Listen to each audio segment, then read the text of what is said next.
আমি এক পোশাক দ্বিতীয়বার পরি না, আসলে এটা আসলে অনেক দিন ধরেই হয়ে আসছে।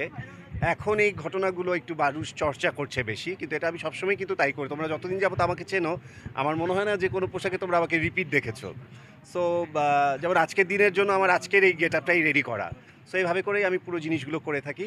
সো এটা আসলে আমি করি এবং আমি অবশ্যই আ আ আমার সৃষ্টিকর্তার কাছে ধন্যবাদ জানাবো যে উনি আমাকে এত চমৎকার একটি লাইফ দিয়েছে যেটা আমি ক্যারি করতে পারি।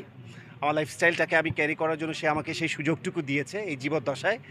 আর হলো পোশাক-আশাক তো হচ্ছে নিজের ফ্যাশনের জায়গায়। আমার কাছে মনে হয় আমি এত বেশি চর্চিত, এত বেশি আলোচিত, সমালোচিত এবং এত বেশি মানে আ সব সোশ্যাল মিডিয়াতে ঘুরতে থাকি। আমার কাছে মনে হয় ওই পোশাকটা এত দেখা হয়ে যায়, সবার মুখস্থ হয়ে যায়। তো ওটাকে আমি আর রিপিট না করারই চেষ্টা করি আরকি বেসিক্যালি। আর পোশাকগুলো থেকে যায়।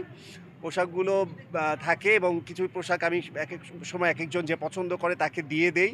খুব সম্ভবত খুব শীঘ্রই একটা ফেয়ার আসছে, যেই ফেয়ারে আমাকে প্রস্তাবনা দেয়া হয়েছে অলরেডি যে সেই ফেয়ারটিতে আ একটা স্টল হবে। সেই স্টলটি হবে হলো অ্যাডলফ খানের সমস্ত ড্রেসের কালেকশন। মিউজিয়াম। মিউজিয়াম এক্সিবিশনের মতো, মিউজিয়াম বলব না, এক্সিবিশনের মতো।